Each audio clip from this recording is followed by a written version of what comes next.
The CBS Radio Mystery Theater presents...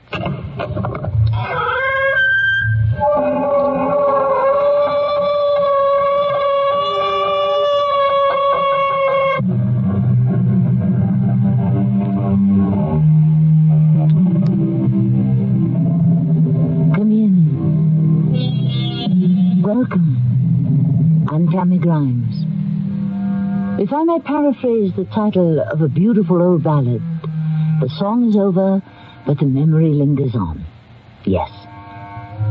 Long after we have forgotten the words, and even the melody, the memory of the music, and what it may have meant to us still lingers.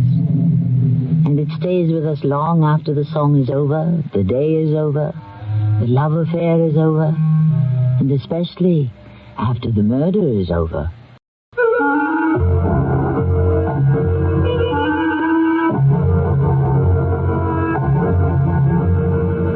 Our mystery drama, The 12th Juror, was written especially for the Mystery Theater by Sam Dan and stars Marion Seldes. I'll be back shortly with Act One.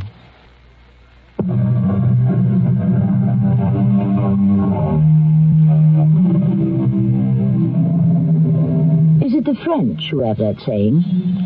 In each affair there is the one who loves and the one who is loved? No matter. The fact remains that it's all too often true.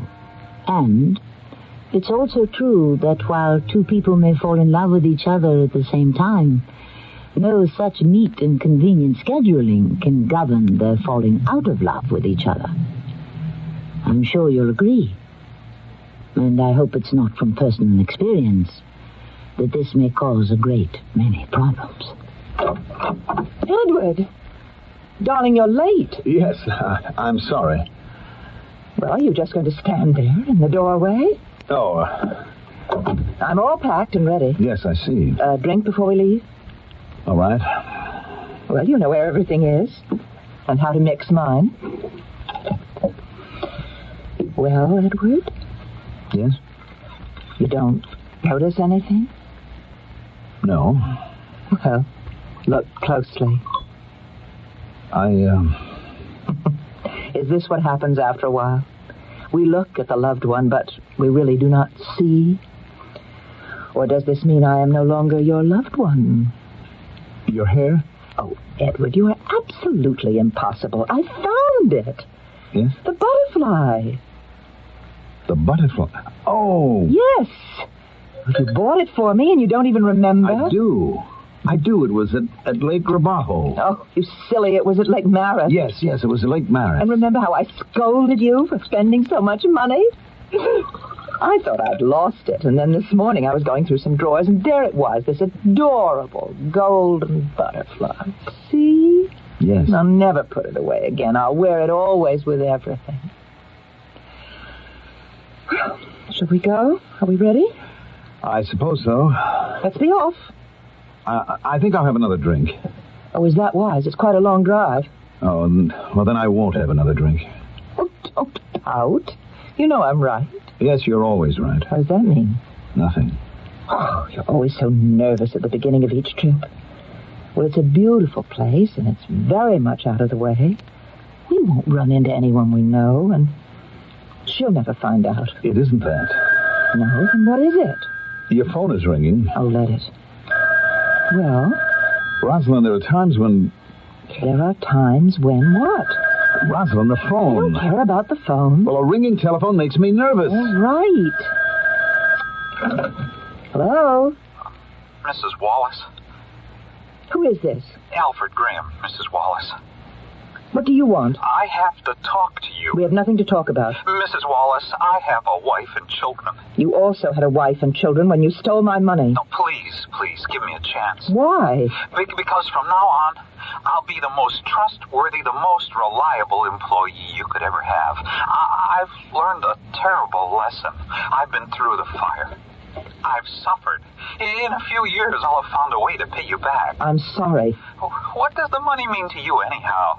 You have so much. Just because I have a great deal of money Does that give you the license to steal? I thought I could pay it back. You were greedy and stupid. Yes, I was. I confess. Oh, look, I can't go to prison. I'll be disgraced. That is your problem, Alfred. I can't face it. I'll kill myself. As I just said, Alfred, it's your problem. No, I mean it. I'll kill myself. Good night, Alfred. Now, where were we, Edward? Who was that? Nobody. No, tell me. Oh, an auditor with one of my real estate companies. I caught him with his hand in the till. And he was asking you, I gather, for a chance to redeem himself. Well, it doesn't matter. He was desperate. I heard him say he was going to kill himself. I don't think he will. I do. Why are we even talking about it? Do you realize that you didn't even kiss me when you came in? I heard that tone in his voice. That man is going to commit suicide. Well, he has that option if he chooses. What are you saying? I'm saying it's time we were on our way. You mean that you and I will just go off and enjoy ourselves even while we know another human being is about to lose his life? Oh, people are always losing their lives all over the world. But this is one life you could save. I'm not the one who's holding a gun to his head. Rosalind, there's a basic morality here. Morality? Darling. Are you going to preach about morality? You are as immoral as I am. No. You just haven't learned to accept it. But you will. Never. What if Sheila were to find out about us? Sheila knows. About you and me? She doesn't know who it is specifically, but she knows there's somebody. When did she find out? I think she always knew. Well, that's good. Then she's had time to become accustomed to it. We talked, Sheila and I, and she's decided to forgive me. Oh, how noble. Provided I promised to end the affair. Oh. And I swore to her that I would. Oh. But you still made the reservations for this weekend. Yes, I did. And was this to be our final fling? Well, until just now, I was afraid to face you with it, but what just happened, this telephone call, made me realize something. Yes? What? That you're an evil woman. Am I evil to you? Am I? Don't I bring you something you can't get from your wife? Let's leave Sheila out of this. Oh, yes, of course, let's leave her in her wheelchair. And so, therefore, don't you come to me for fulfillment, for pleasure? Don't you admit it? Yes. Well, then, what's your complaint? I'm committing adultery. Well, you've been committing it for the last 7 years. Well, I want to stop it. You could have stopped it any time you chose. You could have divorced Sheila and married me. How can I divorce Sheila? She's helpless. But the fact is, she cannot be a wife to you, in the complete sense of the word. I want this relationship of yours and mine to end. And how do you propose to live without me? You make out rather poorly selling stocks and bonds. Without the money I so adroitly managed to give you, I don't... Sheila and I will get by. Edward, I do not choose to end this relationship. Rosalind. This furtive little relationship. This tawdry secret affair. There's nothing more. Oh, shut up, Edward. You belong to me. You're bought and paid for. Rosalind, let me go quietly. Look at me. I'm not very much. You're enough for me. Rosalind, you're an attractive woman. A wealthy woman. You could do so much better. Well, you are what I want, and I intend to keep you. No. I'm leaving. You are not going to walk out on me, Edward. No one walks out on Rosalind Wallace. I am not your chattel. Yes, you are. You sold yourself to me, body and soul, and I do not choose to release you. There isn't anything you can do about it. Isn't there? Here it is. Is this your idea of a joke? No, there's nothing funny about a revolver. Are you trying to threaten me? I never threaten, Edward. I state a fact. If you walk out on me, I'll kill you. What are you laughing at? You won't pull that trigger. Why not? You're too shrewd a businesswoman, and this is just a bad deal. Oh, is it? You shoot me, you'll spend the rest of your life in jail. Is it worth it? Yes. I don't believe you. Don't take another step. I'll kill you. No, you won't. Goodbye, foolish Rosalind. Goodbye. Oh! Rosalind! You didn't believe me. You won't get away with it. Why didn't you believe me? You won't get away with it. Edward.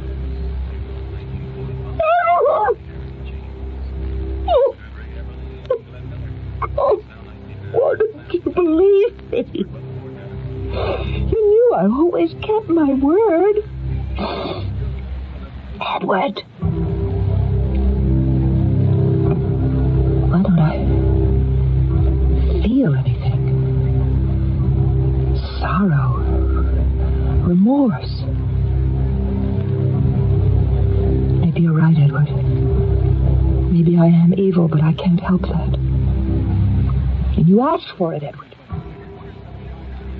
But I won't go to prison. I can't. I'd be disgraced. Who said that? Who just said that? What? Oh. Yes. Yes. I will get away with it, Edward, despite what you said. I will get away with it. You'll see. I know just how. Yes, hello? Alfred, this is Mrs. Wallace. Oh, yes, Mrs. Wallace, yes. I want you to come over to my place right away. Yes, of course, Mrs. Wallace, certainly. Immediately.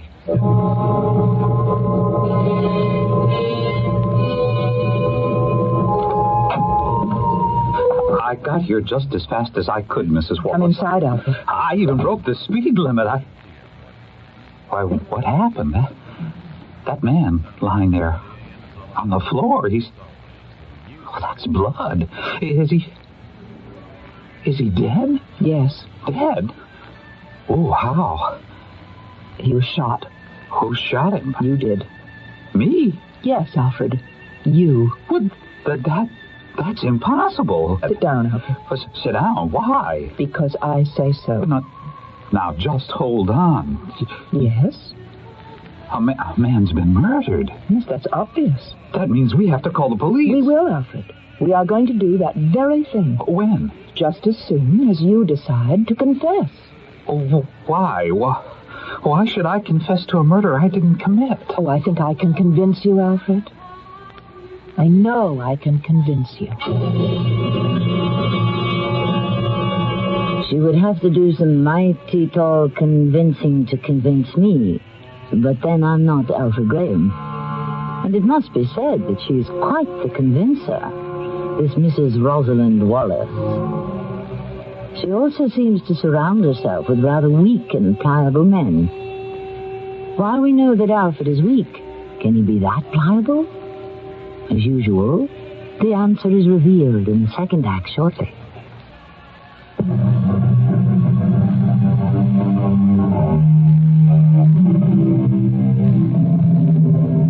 Who was it wrote, "The buyer needs 1,000 eyes, the seller needs but one"? Buying and selling, in a basic sense, that could pretty well be what this world is all about, no?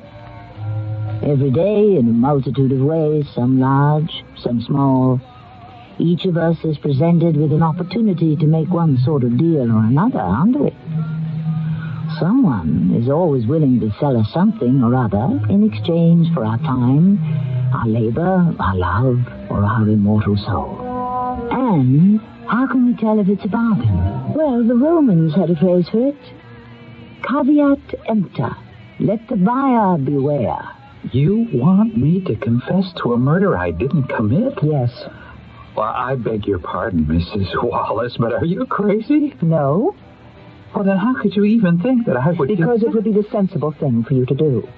Sensible, practical, prudent, and I might add, far-sighted. The man is lying dead on the floor, and there's the gun. You killed him. Of course, but only you and I shall ever know that. Well, I'm going to call the police, and they'll arrest you for murder. And what will you gain by that? Well, I'll have the satisfaction of knowing that a woman like you, a cold, cruel, unfeeling woman, will be sent to prison. And will that be satisfaction enough for you, Alfred? Yes. Now just think. You will also be in prison. You've been caught stealing. What will become of your wife and your children? You have no savings. They'll have no income. You'll lose your home and your car and everything you own. How will they live? And finally, when you'll be freed, your reputation will have been destroyed. So who will hire you or trust you with money? I'll still have the satisfaction of seeing now, you... shut up a minute. Oh, You're in no position to order me Listen around. to me, you fool, before I lose my patience. Regardless of what happens to me, you will go to jail. I have proof of your embezzlement. I have the false documents, the forged checks. But So confess to this killing. to save your neck? To save your own. How?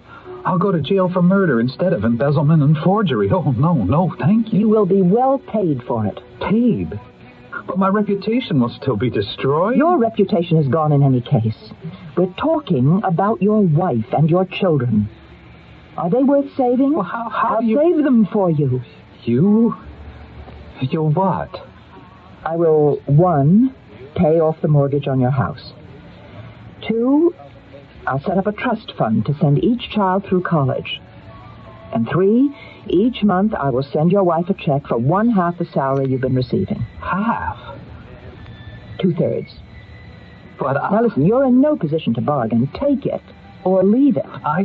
In addition, I shall pay for the best legal counsel to defend you. I'm sure they'll come up with the most sympathetic defense. Who knows, you may wind up serving less time for murder than you might have for embezzlement. Well, I don't... now look, we've run out of time, Alfred. I need your answer now. Well, let's say how would this thing work? Now, don't worry. I'll create the proper story. Now, the first thing I have to do is pick up this gun and wipe off my fingerprints. There. Now, I hand you the gun so that you can place your... My fingerprints. Well, if you fired the gun, then naturally it would show your fingerprints, wouldn't it? Here. No, wait. How do I know you'll keep your end of the bargain? You've worked for me for 15 years. Now, in that time, did you ever know me to break my word? I've always tried to get the best of every deal, that's true. But have I ever lied? No. All right, now take the gun. No. No? Take it. And confess to a murder I didn't commit. You have no choice. Oh, my wife, my children, they'll think I'm a murderer. Well, at least they'll think so in a warm house with full stomachs. I don't want them to believe What's more important? Your vanity or their welfare? Take the gun. That's it. Good. Now grasp it firmly. Fine. Now let it fall to the floor. Now, sit down. What are you going to do? Watch. Hello? Oh, police emergency. There's been a murder at my home. I'm Mrs. Rosalind Wallace, 86 Harrison Crescent. Yes. What are we going to say to the police? You are not going to say anything. You are going to be in a state of shock. It's Lieutenant Muller, Chuck. The man's name is Albritton. Edward Donald Albritton. He's dead. Looks like one shot through the heart. You can send the lab people over and get the routine started. Yeah, right. Now, you. What's your name? What's your name? Lieutenant, you can see the man is in a state of shock. Do you know his name? Alfred Graham. Alfred Graham. And he fired the shot? Yes. You know him? He's an employee of mine. What's the name of your firm? Wallace Enterprises. And the dead man? You knew him too? Not really. What does not really mean? Casually. Yes? He worked for a brokerage house, and he'd call on me from time to time to try to sell me stocks, bonds, various investments. What was he doing here tonight? He'd phoned me. He was in the neighborhood. He told me he had a special situation that I simply couldn't afford to overlook, and could he come over and make a presentation? Well, you never know, so I said yes. And what time did he get here? About 6. We started to discuss it, and then I heard a noise in the next room in the library. I was afraid it was a burglar, and I wanted to call the police, and he said, "Oh, nonsense, let me handle this." Yes? Well, Poor chap. I guess he really wanted to impress me. Before I could stop him, he'd run into the library, and here. I heard some words, and then a shot. I looked through the open door, and I saw poor Mr. Alberton lying on the floor, and Alfred Graham just standing over him. Alfred Graham had shot Edward Alberton. Why? I asked him, but he couldn't answer. He was in the same state of shock he's in now. But I didn't have to ask, really, because I knew why. Was there something between these two? No, I suppose it all has to come out. What does? Oh, I wish I didn't have to mention it. Alfred Graham has been stealing from my company. He's even forged my name on several checks, and recently I confronted him and I told him I had the evidence. So I suppose he was desperate. He must have come here to try to find it, the evidence, and destroy it. And while he was rummaging through the drawers of my desk, he came upon that revolver that you see there on the floor. Yes. Oh, it's registered in my name. I have a license for it. Go on, Mrs. Wallace. I said he was desperate. I suppose he thought if he couldn't destroy the evidence, perhaps he could destroy me. But Mr. Alberton fought with him, and Alfred Graham killed him. Poor Alfred, I mean at heart, he really isn't a murderer. And as you can see, the realization of what he's done, it's just too much for him. Well, I guess it's all pretty much open and shut. Rosalind.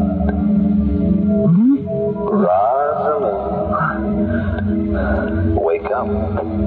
It's Edward. Why should I wake up? Wake up. Oh. Do you remember, Rosalind?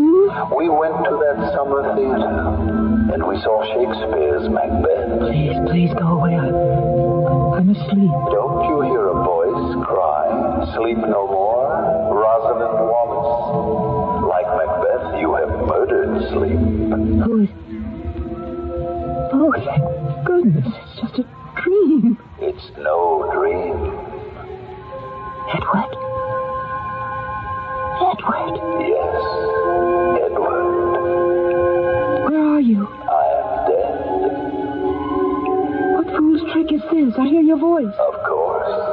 You will always hear my voice. Edward, what do you want? What do I want? You murdered me in cold blood, and you ask, what do I want? I'm imagining this. I'll tell you what I want. I want to make sure you don't forget what I told you as I lay there dying. Do you remember what I told you? I said you won't get away with it. Edward, you're dead. The dead do not speak. Therefore, I'm just imagining all this. I'm here to remind you, you will not get away with it, Rosalind. Mrs. Wallace, the state has an ironclad case. I know, Mr. Hollings. You'll even be called as a prosecution witness. Yes? According to the statement you made to the police detectives at the time of the murder, you actually saw him commit the crime. Yes, that's true. In addition, they have his signed confession and his fingerprints on the gun. I realize that. Well, I'm not being vain, but you don't really need an attorney in my experience. It's a lost cause. But I feel an obligation. He's an employee of mine. Even though he was robbing you? Oh, he's been punished enough for that. Well, no matter who defends him, he will be found guilty. But you'll do your best for him? Well, actually, all I can do is hope that the court will temper justice with mercy. You've always been successful in getting the maximum amount of mercy for your clients, Mr. Hollings. Well, thank you. It's all a matter of selecting the right jury.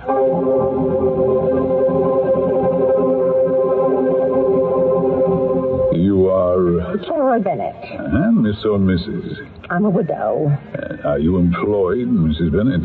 I'm a secretary at Collins and Parrish. What do they do? Well, they're certified public accountants. How long have you worked there? 6 years. What did you do before that? I was with My Lady's Choice. Oh, what's that?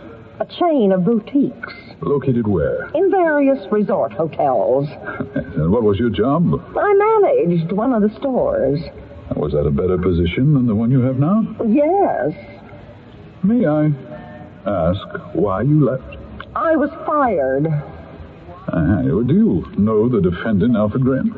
No. Do you feel that you can judge him conscientiously? I do.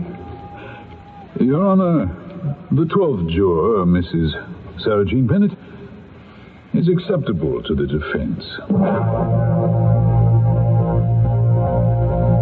Are you satisfied with your jury, Mr. Hollings? Yes, I think we have a sympathetic group. Are you sure? Well, it's not an exact science here. You go with a gut feeling. Yes, the one I like best is that Mrs. Bennett. Why? She has courage. How can you tell? Why did you leave your job? I was fired. Now, you see, she could have answered in a more face-saving, self-serving manner. But she's obviously a person who doesn't care what anyone thinks. And she is the holdout type. What's that? A juror who isn't afraid to be on the short end of an 11-to-1 ballot. Oh. In cases where it's 50-50, I would disqualify her. And she could hold out against me. But here, with the verdict practically assured before we ever begin, she could only hold out for me. Despite all the evidence? And if by some miracle she might be convinced somehow that Alfred Graham is not guilty, you could never get her to change her vote. Oh? Now, don't count on it. The chances of that are about 1 in a million. Rosalind.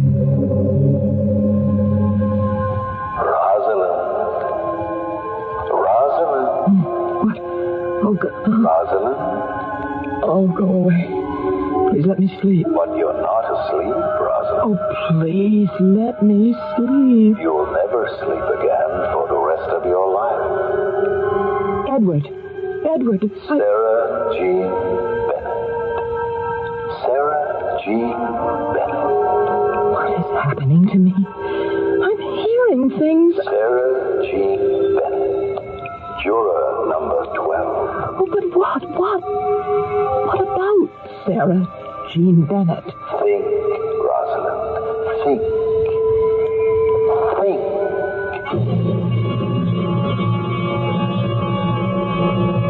Let us all think. Suddenly we are confronted with a new character, and with what appears to be a new complication. Who is Sarah Jean Bennett? What possible effect can she have on our story? Well, you know us. We play fair. You already have enough clues to make a certain strategic deduction. We'll check it out in Act 3 shortly.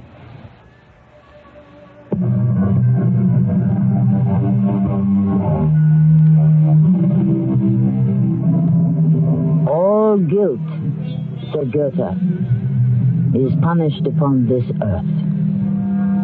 Well, sometimes it is and sometimes it isn't. And so far in our own story, we have a case where the guilty party would seem to have clear sailing.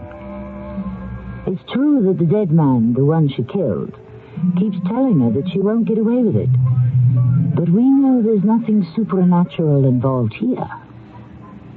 It's only the voice of her own conscience. Or is it? Oh, Edward.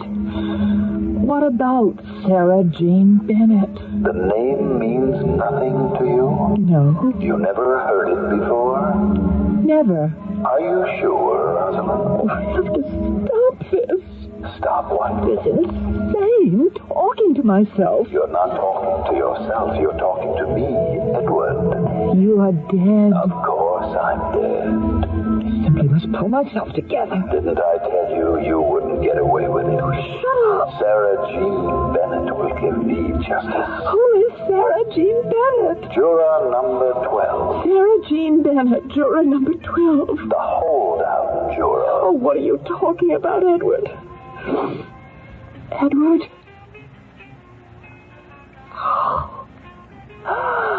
Oh, I must get some sleep. Please, Edward, let me get some sleep. Miss Mr. Graham, why did you go to Mrs. Wallace's home? I wanted to find some documents. And did you? No? And while you were looking for them? A man came running into the room and we had a fight. And what happened? I shot him. With what? A revolver. Tell me, did you bring that revolver with you? No, I found it in Mrs. Wallace's desk. And so you came there unarmed. You did not plan to kill anyone. No, I'm afraid I just lost my head. I'm sorry. Your Honor, I have no further questions. Your witness, Mr. Prosecutor. What were those documents you were looking for in Mrs. Wallace's desk? Were they false contracts you had written, checks you had forged, which could prove that you had stolen some $50,000? I must ask you to answer that question. Yes. That will be all.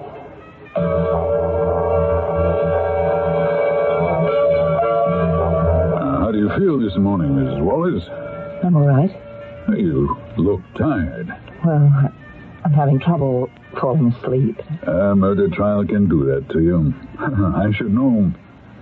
And that juror number 12. Mrs. Bennett? Yeah, she keeps staring at me. Are you sure? Oh, I'm positive. Well, it could be your imagination. No, I don't think so. It's not easy to be the key witness at a murder trial. You mean it's normal for me to be so nervous? Well, everyone's nervous. Some of us manage to hide it better. Let me look at you. Yes, your costume is just right. Properly subdued. What is it? Well, I'm not sure about that pin. My butterfly pin? I think it's just a bit flashy.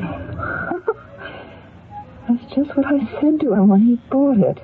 Oh. Matter of fact, we had quite a scene about it in the hotel. He really had no taste, never did. But he meant well. What are you talking about, Mrs. Wallace? What? Oh, nothing. Nothing at all. Are you saying I shouldn't wear this gold pin? Why? I wear it all the time now. Oh, no. It'll be all right. After all, you're not the one on trial.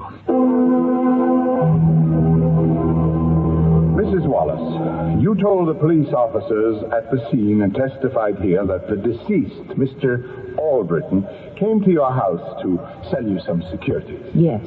How well did you know Mr. Albritton? How well? Yes. Well, I didn't really know him at all.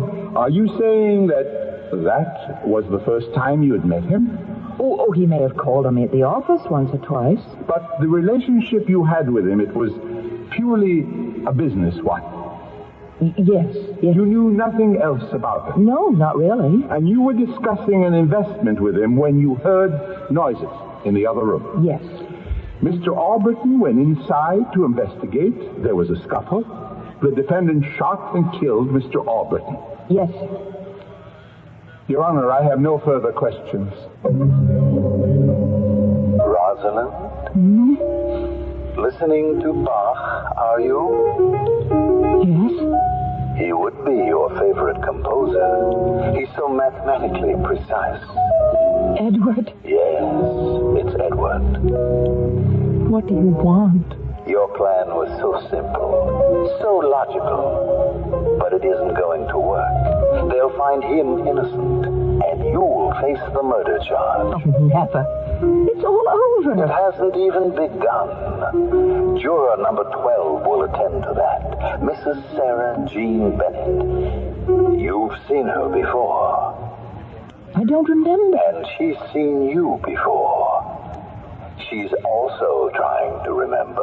Even now, she's sitting there in that jury room. It's bothering her. Suddenly, each of you will remember where you had encountered the other. It will occur to you both at the same time. And then it will be all over. She's trying to remember. Trying to remember.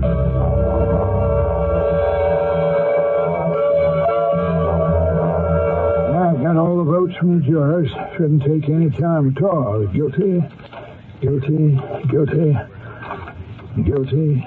And this last one makes it unite. Oh, what's this? Not guilty. What? Vote? Whose vote is this? Mine. Mrs. Bennett? You vote not guilty? I do, Mr. Foreman. Miss Bennett, the defendant, Alfred Graham, has confessed. No, I don't believe him. You don't believe him? His fingerprints are on the gun. I don't care. I just don't believe him. You don't believe he embezzled the funds and forged the checks? Oh, yes, I can believe that. But murder? Oh, no. Why not? Because I look at him, and I feel it's beyond him. This is a court of law. We have to consider the evidence. I have considered the evidence. And? I don't like it. I just can't believe it. Shouldn't they have returned by now? Oh, yes, Mrs. Wallace, long ago. Well, what's happening? It's that one shot in a million I told you about. There's a holdout juror. It's 11-1 for conviction. You mean there's a juror holding out for acquittal? And I'm sure I know who it is. But why? Why? Why, Mrs. Bennett? After all, we're all reasonable people. Tell us what you're thinking. I don't believe the defendant committed murder. Why did he confess? Well, there's a missing piece here. I'm trying to remember something. Please, everybody, bear with me for just a little while longer. Rosalind, why aren't you asleep? Shut up. Oh, how sharp we have become. What does she want, this stupid woman? Why is she holding out? She's trying to remember where she saw you before. Why would that make such a difference? What does it have to do with anything? I have to get some sleep. I'm losing my mind. You lost it long ago when you killed me.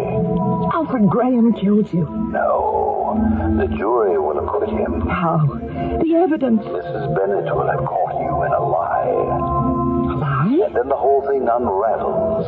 You will confess. You will have to. But what lie? The lie that you told the district attorney. I didn't lie. You did.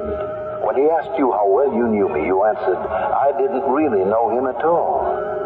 The truthful answer had to be, Mr. Albritton and I had been having an affair for almost 7 years. How could I say that? Mrs. Bennett is about to catch you in that lie. Bennett. Oh, that name. I've seen that. I remember it. It was on a shop window in the hotel at Lake Maris. Ladies' Choice Boutique. Sarah Jean Bennett, manager. Now, Mrs. Bennett, you must admit we have been very patient. Yes, now I remember. What do you remember? Please, everybody, just listen to me. About 7 years ago, I managed a boutique in a resort hotel at Lake Maris. Well, what does this have to do with... Everything. It was a difficult store to manage. You see, I had bought some gold pins. It was a mistake. They said if I couldn't get rid of them, it would cost me my job. Mrs. Bennett, are you all right? I was fired because I could only sell one. And I just remembered that sale. A man had come in. It was a hard sell, but my job was at stake. The woman he was with, it was a kind of a place popular with unmarried people. Well, she let into him. I'll never forget how she called him a sucker and a fool. Are you making a point, Mrs. Bennett? I forgot all about it after all these years. And then in this courtroom, during this trial, I saw that ugly gold pin again. Now I remember the man who bought it. And the woman he gave it to. The man was the murder victim, Mr. Edward Albritton. And the woman, she was spending the weekend with him. I recognize her now. She was Mrs. Rosalind Wallace. But Mrs. Wallace has testified that she hardly knew Mr. Albritton, that their relationship was purely a business one. Mrs. Wallace is lying. Under oath? Yes. She knows, Rosalind. She knows. Yes, I think she does. She remembers. And they'll have to place you on the stand again. Oh, I'm so tired. I'll leave you now. You'll be able to sleep. Just close your eyes.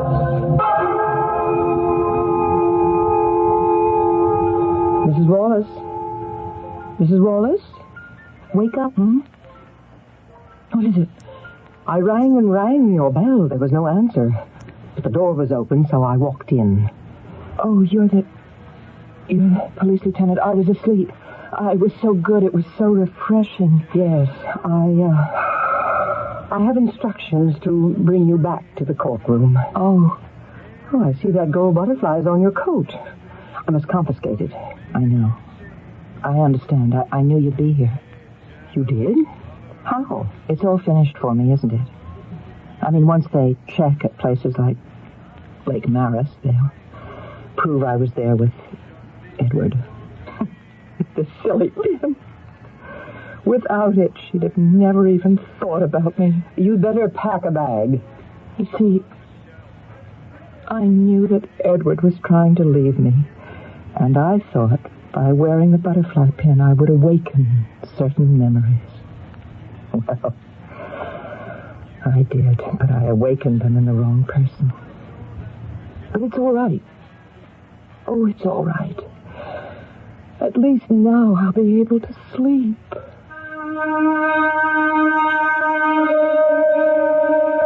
A pin.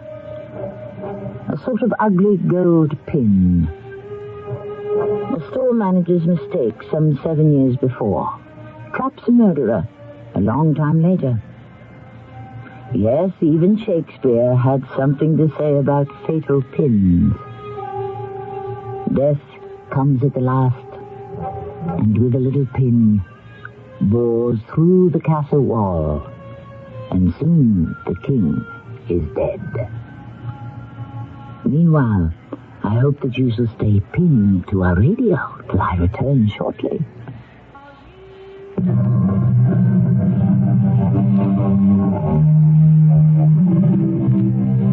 Salvador Dali painted a masterpiece which he titled The Persistence of Memory. Yes, memory, which stays with us always. We never really forget anything we have ever learned. True, it may become twisted and faded. It may lose its form and shape, and even its meaning. But it stays somewhere deep within us. Then one day, for some reason, or for no reason, it bursts before our eyes in all its original color and brilliance and freshness. Our cast included Marion Seldes, Mando Kramer, Lloyd Battista, and Joan Shea. The entire production was under the direction of Hyman Brown. This is Tammy Grimes, inviting you to return to our Mystery Theater for another adventure in the macabre. Until next time, pleasant dreams.